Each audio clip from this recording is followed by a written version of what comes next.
into Babylon to prepare for the kingdom.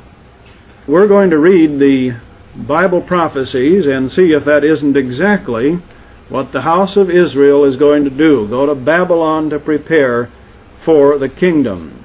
Now, most of our Christian people, even those who do not know who we are, know that the prophets all prophesy of a series of beast systems which will exist upon the earth, and then the last one will be destroyed, and after the last one is destroyed, the kingdom will come. So let's read a few of these scripture verses that indicate the end of a great beast system called Babylon, a Bible prophecy that will be destroyed prior to the coming in of the kingdom. Turn to the book of Revelation, Revelation 16, starting in verse 17. And the seventh angel poured out his vial into the air, and there came a great voice out of the temple of heaven from the throne, saying, It is done. And there were voices and thunderings and lightnings, and there was a great earthquake, such as was not since men were upon the earth, so mighty an earthquake and so great. And I perhaps should comment on that, because I do know there are several tracts and booklets being distributed which preach that there will be a real physical earthquake prior to these things happening. But I think this is the shaking of the earth that is prophesied in other parts of the Scripture. And the great city was divided into 3 parts, and the cities of the nations fell, and great Babylon came in remembrance before God to give unto her the cup of the wine of the fierceness of his wrath. Then the next 2 chapters give the story of the fall or destruction of this great Babylon, which is, according to verse 18 of Revelation 17, that great city which reigneth over the kings of the earth. So this worldwide control system that rules all of the earth is called Babylon, and here we read of its destruction. It is destroyed, and then in verse 21 of the next chapter we read, And a mighty angel took up a stone like a great millstone, and cast it into the sea, saying, Thus with violence shall that great city Babylon be thrown down, and shall be found no more at all. This fits all of the other prophecies that there would be a terrible time of tribulation, war, and trouble on the earth, which would end with the destruction of this symbolic or prophetic Babylon. And then in verse 24, And in her was found the blood of prophets and of saints and of all that were slain upon the earth. So she would be the last great beast system that would be destroyed and then would be revealed as the cause of all wars and the persecution of all the Christians upon the earth. Now you know the next chapters of Revelation 19, 20, 21, and 22 then go right on into what we would call the Great Kingdom Age. Turn back to Isaiah 13, for here is another prophecy of the many about the destruction of Babylon. Isaiah 13, starting in verse 1. The burden of Babylon, which Isaiah the son of Amos did see, and then among other things he says in verse 6, Howl ye, for the day of the Lord is at hand, it shall come as a destruction from the Almighty. Therefore shall all hands be faint, and every man's heart shall melt, and they shall be afraid, pangs and sorrows shall take hold of them. They shall be in pain as a woman that travaileth. They shall be amazed one at another, their faces shall be as flames. Behold, the day of the Lord cometh, cruel both with wrath and fierce anger.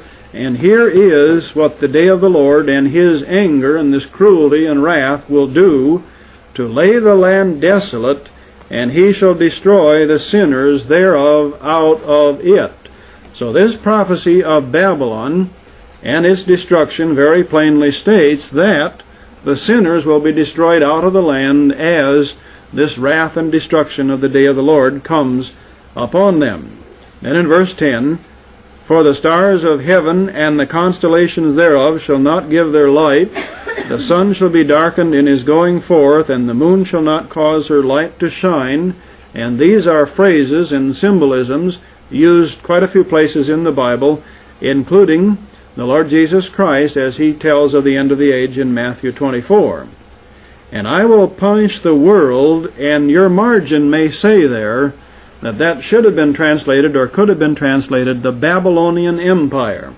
I will punish the Babylonian Empire for their evil, and the wicked for their iniquity, and I will cause the arrogancy of the proud to cease, and I will lay low the haughtiness of the terrible. I will make a man more precious than fine gold. In Revelation 18, the order of value of Babylon is gold is the most valuable, and men are the least. That's in Revelation 18. Here, this order will be reversed. Man will be more precious than fine gold, even a man than the golden wedge of Ophir. Therefore, I will shake the heavens, and the earth shall remove out of her place in the wrath of the Lord of hosts, and in the day of his fierce anger. So Babylon's demise, the end of the Babylonian system, is coincident with the end of all evil upon the earth and the rise of the kingdom, or the time when a man would be more precious than fine gold. Turn to Jeremiah 50, and chapter 49, 50, and 51 is a long and rather detailed prophecy of the destruction of Babylon, and if you read all of it, you see that it parallels Revelation 18 and 19, except there's more detail given in it. We'll just read a few of the verses. In chapter 50, the word that the Lord spake against Babylon and against the land of the Chaldeans by Jeremiah the prophet. Verse 4, In those days and in that time, saith the Lord, the children of Israel shall come, they and the children of Judah together, going and weeping. They shall go and seek the Lord their God. They shall ask the way to Zion with their faces thitherward, saying, Come and let us join ourselves to the Lord in a perpetual covenant that shall not be forgotten. Now, as you see this and other prophecies in these 3 chapters, it is obvious this is not a prophecy of the old captivity by Babylon of the Judah kingdom, because the Israel people did not in those days, either before or after that time, join themselves to the Lord with a perpetual covenant. But here is a prophecy of Babylon in which that will be done. Then he goes on and speaks of this Babylon being destroyed, and then in verse 23, How is the hammer of the whole earth cut asunder and broken? How is Babylon become a desolation among the nations? Now the ancient Babylon was not the hammer of the whole earth. The present day Babylon, or worldwide economic control, is a world control system, so this must be prophetic or future Babylon. And he calls it here the hammer, and in another place he calls it the sickle.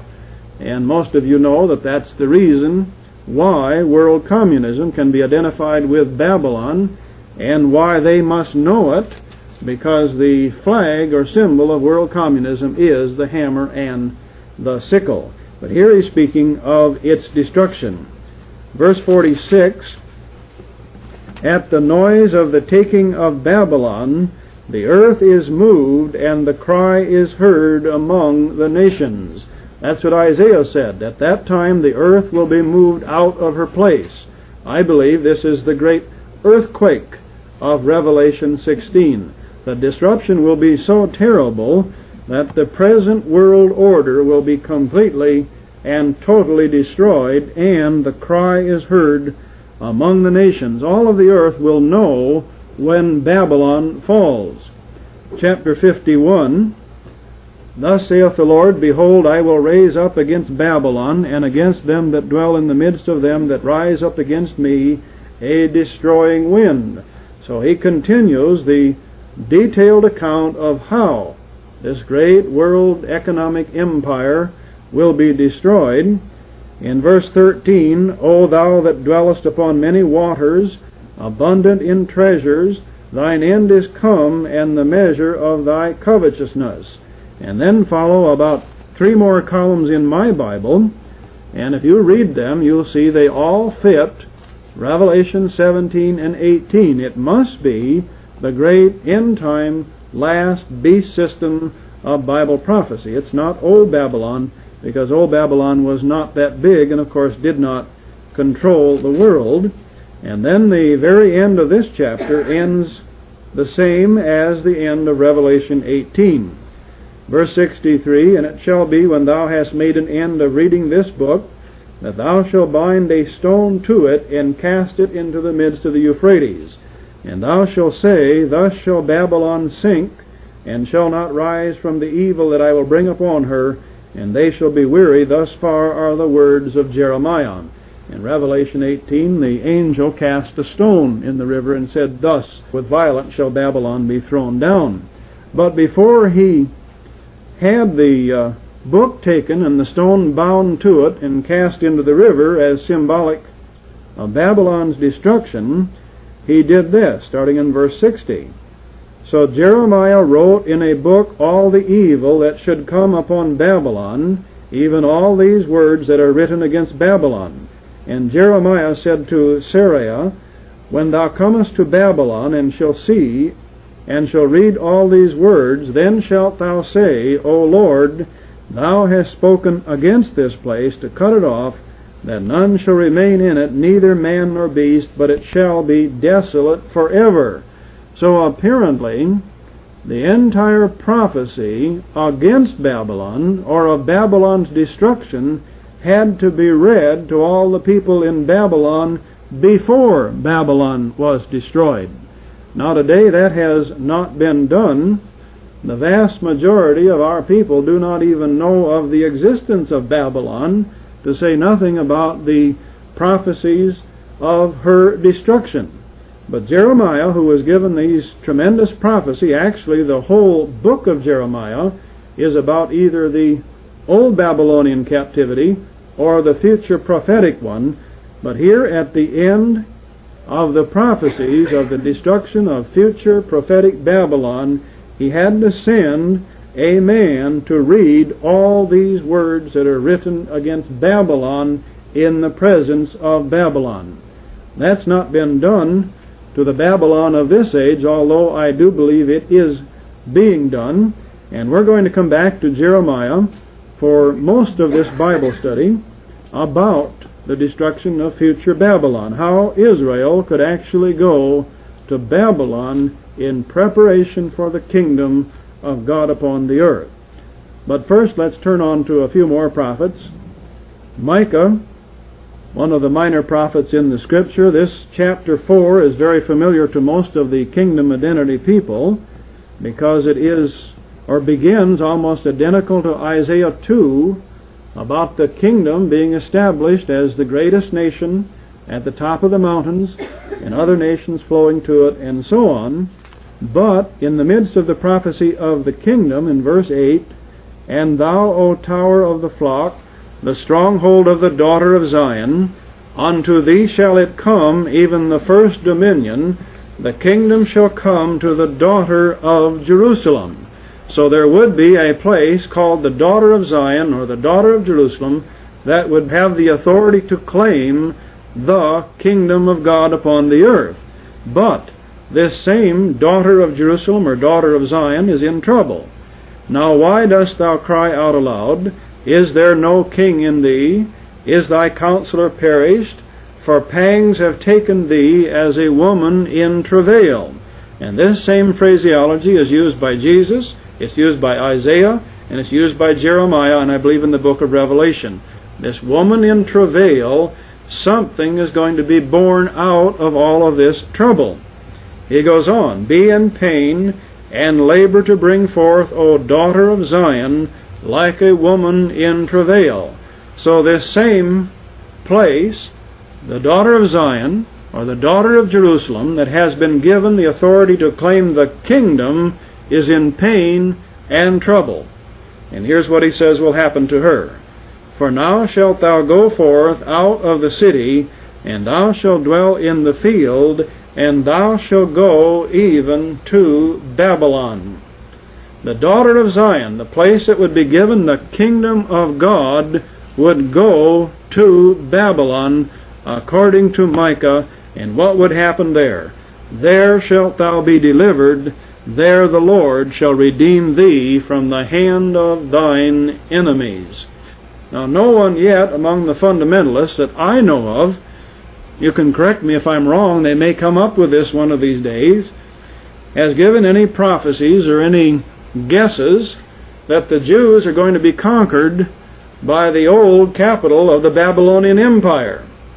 But Micah says that the daughter of Zion, or the place of the kingdom, will actually be in captivity to Babylon, and then, after that, she is going to be delivered. Turn to Zechariah, about a dozen pages further on in your Bible. Zechariah 2, in verse 7, this is a prophecy to Zion. Deliver thyself, O Zion, that dwellest with the daughter of Babylon. So this prophet also saw Zion with Babylon. In verse 8, for thus saith the Lord of hosts, after the glory hath he sent me unto the nations which spoiled you, for he that toucheth you toucheth the apple of his eye. For behold, I will shake my hand upon them. Here's this shaking again. And they shall be a spoil to their servants, and ye shall know that the Lord of hosts has sent me. Sing and rejoice, O daughter of Zion, for lo, I come, and I will dwell in the midst of thee, saith the Lord. And many nations shall be joined to the Lord in that day, and shall be my people, and I will dwell in the midst of thee, and thou shalt know that the Lord of hosts hath sent me unto thee. So at the very time when Jerusalem, or Zion, dwells with the daughter of Babylon, God will be in existence and living with the people in this Zion. Again, to fit the Jews, this would have to mean they would be converted, and God would have to be with them, and then they would be with Babylon. There is only one nation or one people on the earth today who fulfill this kind of prophecy, where they're actually Christian people. God is among them, and yet they still are in captivity in prophetic Babylon. Verse 12, and the Lord shall inherit Judah his portion in the Holy Land, and shall choose Jerusalem again. Be silent, O all flesh, before the Lord, for he is raised up out of his holy habitation. And this prophet and all of the rest of these promise that at the end of the age, God's people Israel will be delivered by great and mighty works and manifestations of miracles into the kingdom of God upon the earth. Now, I read all of that to remind you at least of some of the sure promises of deliverance from Babylon. And over in Romans 15, so you don't think I'm going to neglect the New Testament completely, Paul says of these scriptures, or these writings of the prophets, in verse 4, for whatsoever things were written aforetime were written for our learning, that we through patience and comfort of the scriptures might have hope. And I'm going to go back and go through a large portion of Jeremiah, verse by verse by verse, so that we will get hope from these things which were written aforetime. Because most of you know from some of the other things that we've seen in the prophecies, and if you will take a look at America and the world today, we're in for a time of trouble such as never was upon the earth, no, nor ever shall be. And I hope and pray that we, as God's ministers, can bring you hope and comfort that you will retain in your mind and your heart right while the world seems to be crumbling around you. And in fact, the world will be crumbling, because that term, the world, as we have already seen, is synonymous for Babylon. We'll think our world is falling apart when the truth of the matter is it is Babylon that's falling apart. Then in verse 8 Paul says, Now I say that Jesus Christ was a minister of the circumcision for the truth of God, to confirm the promises made unto the fathers. So everything I have read so far in the prophecies were promises made unto the fathers, and Jesus Christ has confirmed them. That means they will come to pass. They've been confirmed by Christ's teachings and, of course, by His shed blood and resurrection. All right, now let's go back to Jeremiah. Jeremiah was, in effect, the great prophet about Babylon. So we're going to stay almost exclusively in Jeremiah for the rest of this Bible study. Jeremiah prophesied both about the Babylon of his day and, as we have seen, the Babylon of the future. Turn to the first chapter. For Jeremiah was called of God for a certain purpose, which includes what we read in verses 7 through 10. But the Lord said unto me, Say not, I am a child, for thou shalt go to all that I shall send thee, and whatsoever I command thee, thou shalt speak. Jeremiah, like Moses, when he was first called by God to go prophesy to the children of Israel, he tried to get out of it by saying he wasn't capable of doing it. And God says, you don't worry about that. I'll give you the words, and you speak my words. Be not afraid of their faces, for I am with thee to deliver thee, saith the Lord. And this is something I want you to remember as we go through all these prophecies of Jeremiah. That God began Jeremiah on his mission of prophecy of bad news and good news to the children of Israel by saying, you don't be afraid of them, I'm going to protect you. Because some of the things that Jeremiah said, and some of the things that we are called to say to the Israel of today, are enough to make them angry enough to want to kill us. And they tried to kill Jeremiah, as we'll see. Be not afraid of their faces, for I am with thee to deliver thee, saith the Lord. Then the Lord put forth his hand and touched my mouth, and the Lord said unto me, Behold, I have put my words in thy mouth. See, I have this day set thee over the nations and over the kingdoms. In other words, Jeremiah was set up above all of the nations and the kingdoms of the earth to do something. To root out and to pull down and to destroy and to throw down and to build and to plant. Yes, you notice he used about 4 words for destruction and 2 for building and planting. But praise the Lord, he added to build and to plant. Something had to be destroyed according to the words that God gave to Jeremiah before the building and the planting would come. Some of you people may have been farmers, or at least your past relatives were, your last generation or so. Most of you know that a good share of the farmland in America was not farmland when our people came here. It was timber, or in some cases out on the Great Plains, it was sod that was so thick it took a team of about 12 oxen to break some of that sod before they could put it into crops.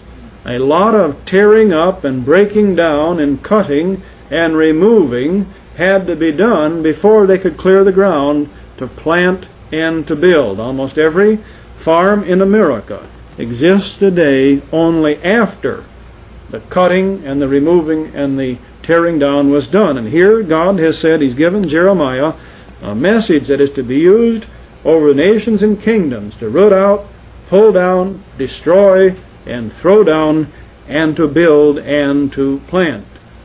And then there's a personal promise again to Jeremiah in verse 17 through 19.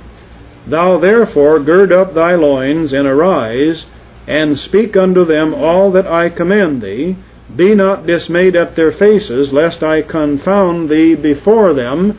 This is a warning which we had better heed. Don't be concerned or fearful of what they are going to do or they are going to say, because God said, if you are, I'll confound you. You get afraid of the Babylonian and communist enemy of Christendom, And you might find that your confusion is not going to come from them.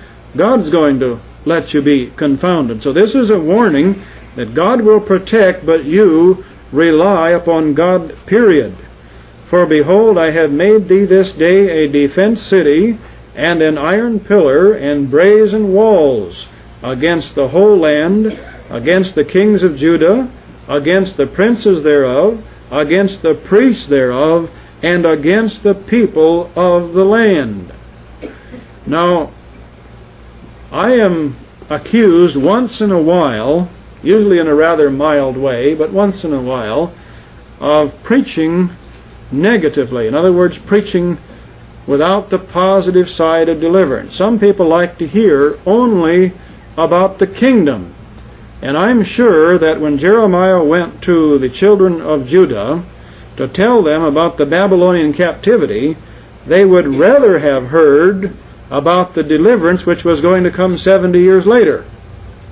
But Jeremiah was required by God to speak against them, to tell them why they were going into captivity.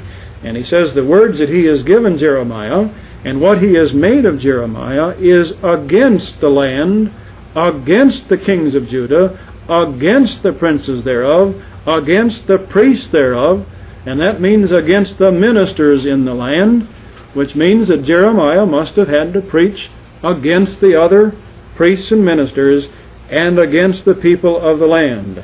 And they shall fight against thee, but they shall not prevail against thee, for I am with thee, saith the Lord, to deliver thee.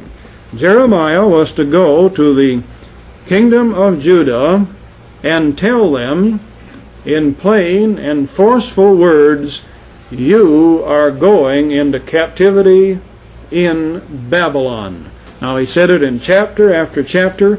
He apparently said it for years and ran into a lot of trouble in the process.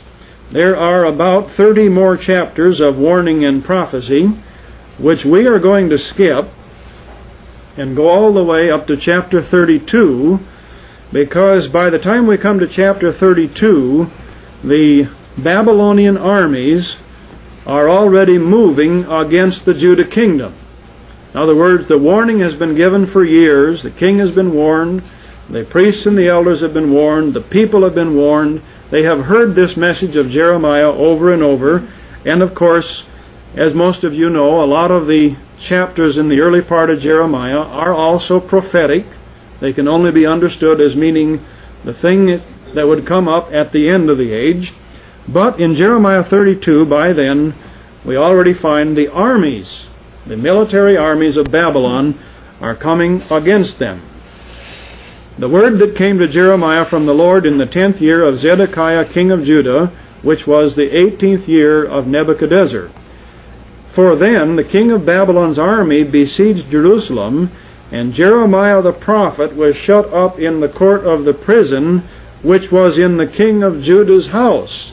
So here we find, by the time the enemy armies come, which Jeremiah had been telling him for years they were coming, now the king has shut up Jeremiah and put him in prison. And here's the reason. For Zedekiah king of Judah had shut him up, saying, Wherefore, or why dost thou prophesy and say, Thus saith the Lord, Behold, I will give this city into the hand of the king of Babylon, and he shall take it. And Zedekiah king of Judah shall not escape out of the hand of the Chaldeans, but shall surely be delivered into the hand of the king of Babylon, and shall speak with him mouth to mouth, and his eyes shall behold his eyes, and he shall lead Zedekiah to Babylon, and there shall he be until I visit him, saith the Lord. Though ye fight with the Chaldeans, ye shall not prosper. In other words, why do you say that no matter how much we fight the communists, we're going to continue losing, Jeremiah? And so he shut Jeremiah up in prison, because Jeremiah, in spite of everything the king of Judah did to fight the Chaldeans, Jeremiah was like an old broken record. He said, you're going to lose this war, you're going to go to Babylon, and you, King Zedekiah, you're going to be taken to Babylon, and you'll stand right in front of the king of Babylon. And of course, the king obviously didn't like to hear all of this, just as. And as we go through this, I want you to see the parallel in Christendom today. Just as Christendom, and that means the people and the ministers and the rulers and the governors and kings, do not want to hear the message that we are losing and will continue, at least to a certain point, to lose the war against communism. That was Jeremiah's message. Doesn't make any difference what you do, you're going to lose. And they didn't like that, and of course they wanted to stop him from speaking.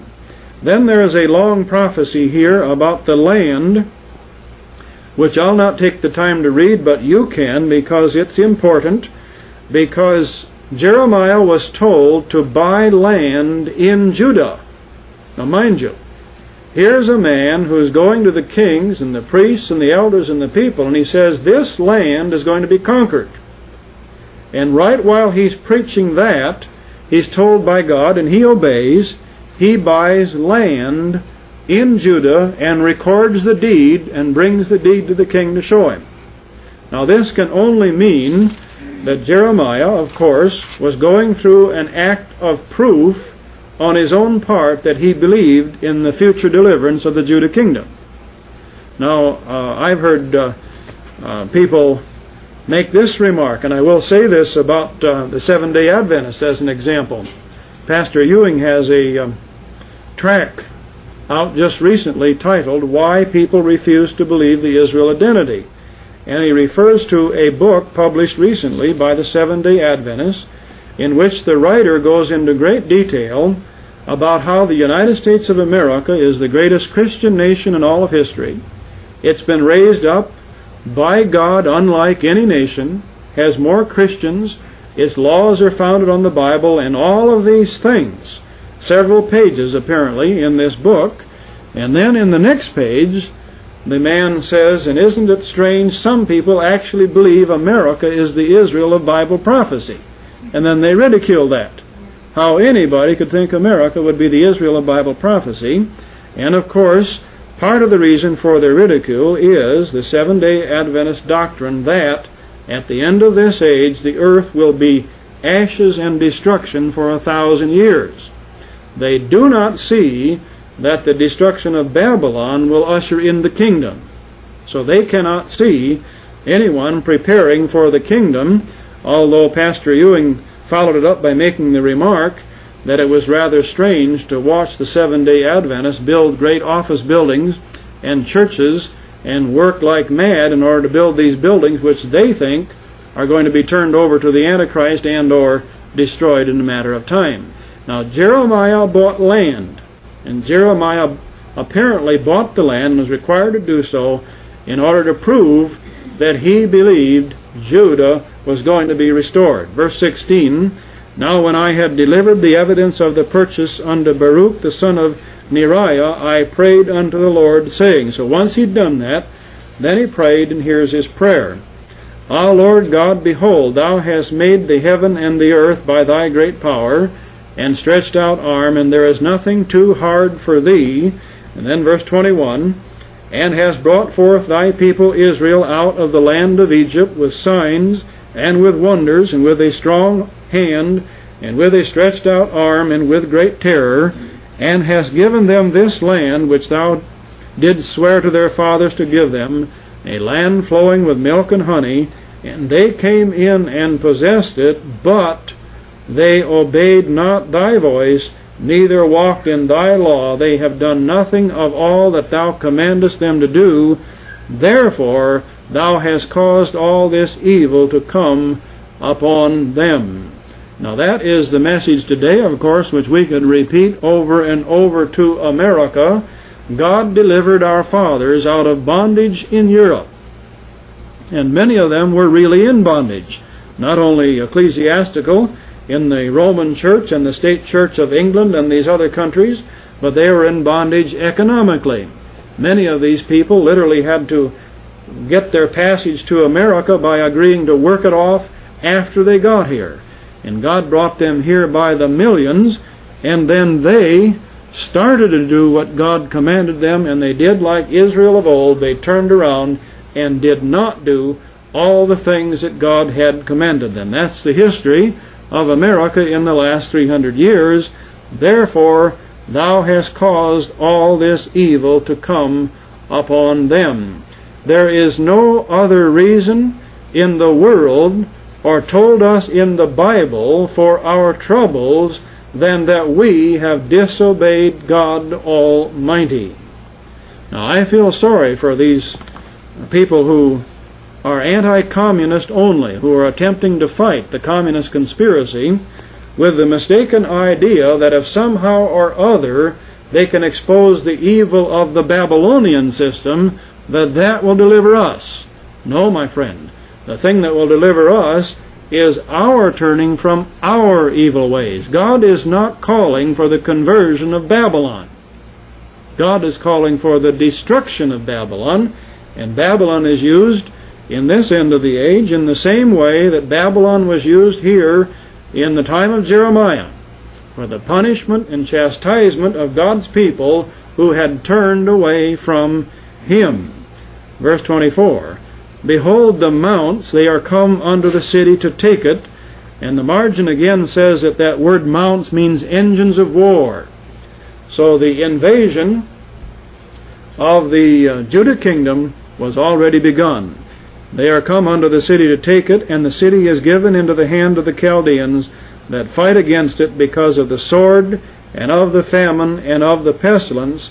And what thou hast spoken is come to pass, and behold, thou seest it. We have Russian missile submarines in the Caribbean, in the Atlantic, apparently in the Pacific.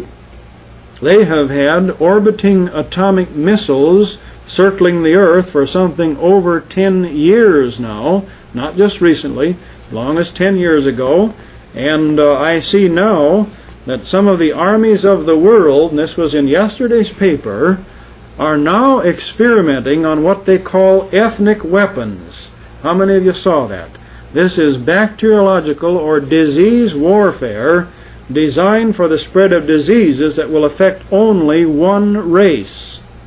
They're trying to figure out ways where they could drop bacteria or disease germs or something on an area, and it would kill only people of a certain ethnic origin. Isn't that something?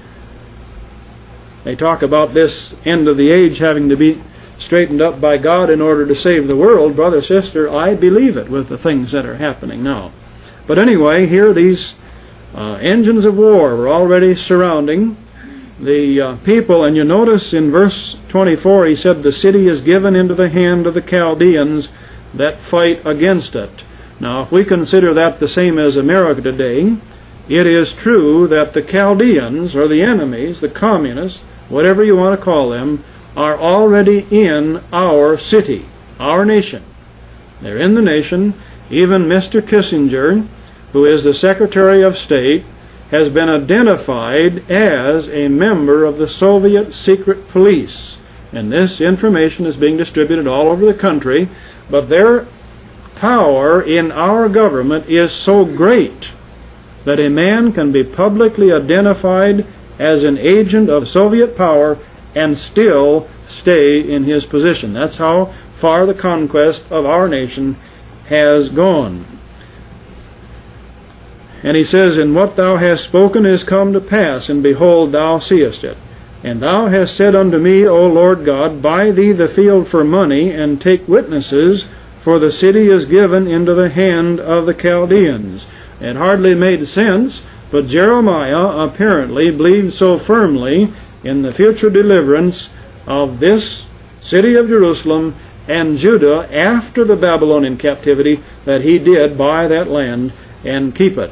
Verse 26, Then came the word of the Lord unto Jeremiah, saying, Behold, I am the Lord, the God of all flesh.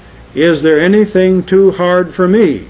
Therefore thus saith the Lord, Behold, I will give this city into the hand of the Chaldeans, and into the hand of Nebuchadrezzar, king of Babylon, and he shall take it. And the Chaldeans that fight against this city shall come and set fire on this city, and burn it with the houses upon whose roofs they have offered incense unto Baal, and poured out drink offerings unto other gods, to provoke me to anger. Now it seems that then that the destruction of Jerusalem and the entry of the Chaldeans into the city to burn the houses with fire was so the Chaldeans could burn the houses that had offered incense unto Baal and worship other gods. Do you suppose God is going to allow the communists to come into America in order to destroy the cities and churches and houses in this country that have worshipped other gods? That's what he said about the Chaldeans there. I'm going to let them come in and burn these houses with fire that have offered incense unto Baal. Israel wouldn't destroy them, just as we today refuse to destroy the Baal worshippers, so God brings an enemy army in to do it. Verse 30. For the children of Israel and the children of Judah have only done evil before me from their youth, for the children of Israel have only provoked me to anger with the work of their hands, saith the Lord. For this city hath been to me as a provocation of mine anger, and of my fury from the day that they built it even unto this day, that I should remove it from before my face, because of all the evil of the children of Israel and of the children of Judah, which they have done to provoke me to anger, they, their kings, their princes, their priests, and their prophets, and the men of Judah, and the inhabitants of Jerusalem.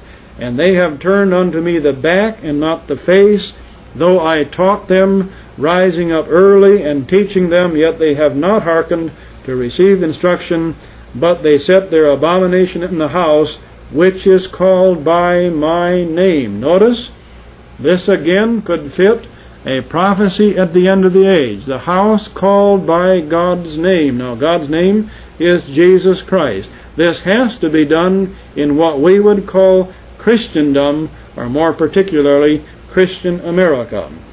They set their abominations in the house, which is called by my name. Now, I'm not going to go into the abominations which they have done, but I'll just mention a few. In the churches of America alone, we know they have the rationale of Baal worship, all the rituals of Baal. They have promoted interracial fornication. They are promoting or allowing homosexuality, even to ordaining homosexual ministers in America today. And of course, many of the churches are now actual advocates of abortion, which is the murder of little babies, which is one of the main parts of Baal worship. And they built the high places of Baal, which are in the valley of the son of Hinnom, to cause their sons and their daughters to pass through the fire unto Molech, which I commanded them not, neither came it into my mind that they should do this to cause Judah to sin. And I'm going to stop there today, because we're going to have to read very carefully the next verses, which are a part of God's answer to Jeremiah. In other words, this is, I believe, an answer which is prophetic, not actual, of old Judah. So we'll leave that to next week.